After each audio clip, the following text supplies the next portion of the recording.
नमस्कार, मैं शिक्षा मिश्रा मध्य प्रदेश के सुप्रभात न्यूज में आपका स्वागत करती हूँ। दोस्तों, मध्य प्रदेश की तमाम फटाफट खबरों को जानने के लिए हमारे चैनल को सब्सक्राइब जरूर करें। साथ ही कमेंट सेक्शन में जरूर बताएं कि आप मध्य प्रदेश के किस जिले से हमारे न्यूज को देख रहे हैं। तो चलिए शुरू करते हैं खबरों को, जानते हैं आज के मुख्य समाचार। इस दिन मिलेगी किसानों को 12वीं किश्त, खाते में आएंगे 2000, जाने ताज़ा अपडेट्स। पीएम किसान योजना के करोड़ों किसानों के लिए जरूरी खबर है। पीएम किसान सम्मान निधि योजना की 12वीं किश्त का इंतजार जल्द खत्म हो सकता है। संभावना जताई जा रही है कि अगस्त के अंत में किश्त को लेकर सूचना जारी कर दी जाएगी और सितंबर के पहले सप्ताह में 12वीं किश्त को पीएम नरेंद्र मोदी द्वारा जारी किया जा सकता है। अगली किश्त के लिए अन्नदाता पीएम किसान पोर्टल की आधिकारिक वेबसाइट https:/pmkisan.gov.in पर अपडेट चेक कर सकते हैं। यूजीसी का महत्वपूर्ण फैसला, प्रवेश निरस्त होने पर विश्वविद्यालय को रिफंड करनी होगी पूरी फीस, छात्रों को मिलेगा लाभ। यूजीसी ने एक बार फिर से छात्रों के हित में महत्वपूर्ण फैसला लिया है। दरअसल महाविद्यालय द्वारा प्रवेश निरस्त किए जाने के बाद अब छात्रों को पूरी फीस रिफंड की जाएगी। इस मामले में सारे यूनिवर्सिटी के लिए यह नियम अनिवार्य कर दिया गया है। वहीं यदि छात्र 31 अक्टूबर तक एडमिशन के लिए अप्लाई करते हैं और विश्वविद्यालय द्वारा प्रवेश को कैंसिल किया जाता है तो उसे पूरी फीस वापस की जाएगी। दिव्यांगजनों के लिए काम करने वाली संस्थाओं को लेकर शिवराज सरकार का बड़ा फैसला, कलेक्टर्स को दिए ये निर्देश। जबलपुर के निजी अस्पताल में हुआ अग्निकांड की घटना को शिवराज सरकार बहुत गंभीरता से ले रही है। अग्निकांड के बाद जो खामियां और लापरवाही जिला प्रशासन के स्तर पर दिखाई दी, उसने प्रदेश के स्वास्थ्य महकमे के जिम्मेदारों को पोल खोल दी है। लेकिन अब सरकार हर स्तर पर चौकन्ना और दुरुस्त रहना चाहती है। इसी क्रम में सरकार ने दिव्यांगजनों के लिए काम करने वाली सभी संस्थाओं के सुरक्षा ऑडिट कराने के निर्देश दिए हैं। 10वीं 12वीं परीक्षा में होंगे कई महत्वपूर्ण बदलाव, छात्रों के लिए जानना आवश्यक। फॉर्म की अंतिम तिथि पर आई बड़ी अपडेट। माध्यमिक शिक्षा मंडल के छात्रों के लिए महत्वपूर्ण सूचना है। एमपी बोर्ड 10वीं और 12वीं परीक्षा वर्ष 2022-23 के लिए बोर्ड ने परीक्षा फॉर्म भरने की अंतिम तिथि की घोषणा कर दी है। इसके साथ ही वर्ष 2022-23 में कई तरह के बदलाव किए जाएंगे, जिससे छात्रों को जहां लाभ मिलेगा वहीं विभाग के अतिरिक्त खर्च और मेहनत पर भी अंकुश लगेगी। हर घर तिरंगा अभियान के लिए भाजपा दफ्तर में सुविधा केंद्र। आज़ादी के अमृत महोत्सव के अंतर्गत 13 से 15 अगस्त के बीच चलने वाले हर घर तिरंगा अभियान के तहत हर घर राष्ट्रीय ध्वज लगे। इसके लिए हर आम नागरिक को राष्ट्रीय तिरंगा आसानी से उपलब्ध कराने के लिए भाजपा संभागीय कार्यालय रानीताल में सुविधा केंद्र बनाया गया है। गुरुवार को इसका उद्घाटन भाजपा नगर अध्यक्ष GS ठाकुर, विधायक अशोक रोहाणी, प्रदेश कोषाध्यक्ष अखिलेश जैन द्वारा किया गया। बाघों की सुरक्षा और सुविधा के आधार पर तय होगी मध्य प्रदेश के टाइगर रिजर्व की रैंक। प्रदेश के कान्हा, बांधवगढ़ और पेंच, सतपुड़ा, संजय दुबरी और पन्ना टाइगर रिजर्व का मैनेजमेंट इफेक्टिवनेस इवैल्यूएशन सर्वे किया जा रहा है। इसमें पार्कों में बाघों की सुरक्षा, सुविधा और प्रबंधन के आधार पर रैंकिंग की जाएगी।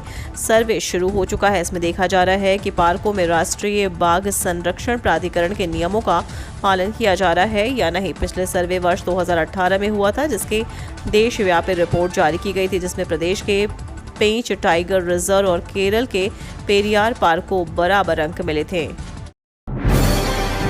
सहायक शिक्षक को सीएम राइज स्कूल में ही पदस्थ रखें।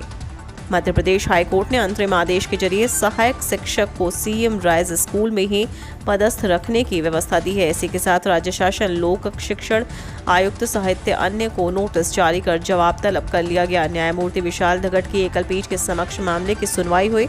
इस दौरान याचिकाकर्ता रीवा निवासी सहायक शिक्षक रजनीश कुमार शुक्ला की ओर से अधिवक्ता राजकुमार त्रिपाठी ने पक्ष रखा। भोपाल हवाई अड्डे पर अचानक बढ़ी सुरक्षा व्यवस्था, मॉक ड्रिल का आयोजन। राजधानी भोपाल के राजा भोज विमानतल पर उस समय हलचल बढ़ गई जब लोगों ने देखा कि वहां अचानक सुरक्षाकर्मी पहुंच गए और सघन जांच की जा रही है। यात्रियों को इस बात का अंदेशा हुआ कि कहीं कुछ गड़बड़ तो नहीं, लेकिन ये दरअसल सुरक्षा व्यवस्था को जांचने और परखने के लिए सालाना बम थ्रेड मॉक ड्रिल थी। इस ड्रिल में सभी विभागों के अधिकारी कर्मचारियों ने हिस्सा लिया।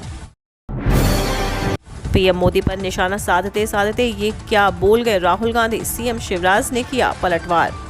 कांग्रेस के आज एक बार फिर महंगाई जीएसटी के खिलाफ हल्ला बोल राहुल गांधी, प्रियंका गांधी ने इसे लीड किया। काले कपड़े पहने राहुल गांधी और प्रियंका गांधी के साथ पूरी कांग्रेस आज काले कपड़ों में थी। राहुल गांधी ने भाजपा और प्रधानमंत्री नरेंद्र मोदी के चुनाव जीतने की तुलना हिटलर से कर दी। राहुल गांधी यहां तक बोल गए कि मुझे पूरा ढांचा दें, फिर मैं आपको दिखाऊंगा कि चुनाव कैसे जीता जा सकता है। राहुल गांधी के इस बयान पर भाजपा ने पलटवार किया। मध्य प्रदेश के मुख्यमंत्री शिवराज सिंह चौहान से लेकर मध्य प्रदेश भाजपा ने अपने ट्विटर अकाउंट से राहुल गांधी को जवाब दिया। दरअसल प्रदर्शन के बाद जब मीडिया ने राहुल गांधी से सवाल किया कि आप बेरोजगारी और महंगाई का मुद्दा उठा रहे हैं, लेकिन भाजपा कहती है कि लोकतंत्र में चुनाव सबसे अच्छा तरीका है और जनता उसे आशीर्वाद दे रही है।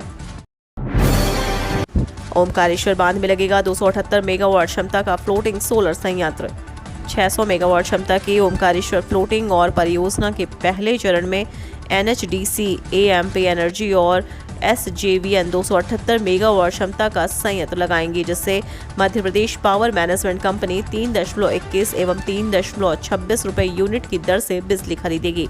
गुरुवार को कुशाभाऊ ठाकरे हॉल में Madhya Pradesh power management company ने तीनों संस्थाओं से 25 साल के लिए अनुबंध किया है। इससे 2000 लोगों को प्रत्यक्ष अप्रत्यक्ष रूप से रोजगार मिलेगा। कार्यक्रम में मौजूद मुख्यमंत्री शिवराज सिंह चौहान ने कहा कि जैसे प्रधानमंत्री नरेंद्र मोदी ने वर्ष 2030 तक 500 गीगावाट सौर ऊर्जा उत्पादन का वादा किया है, वैसे ही मैं वादा करता हूं कि वर्ष 2027 तक प्रदेश में नवकरणीय ऊर्जा की क्षमता 20,000 मेगावाट कर देंगे। Madhya Pradesh heart of India है, जिसे लंग्स ऑफ इंडिया बनाना मेरा लक्ष्य है। जबलपुर में युवाओं ने निकाली बेरोजगार तिरंगा यात्रा, सरकार से की ये मांग। आज़ादी के अमृत महोत्सव में जहां देश भर में तिरंगा यात्राएं निकल रही हैं, वहीं जबलपुर में बेरोजगार तिरंगा यात्रा निकाली गई।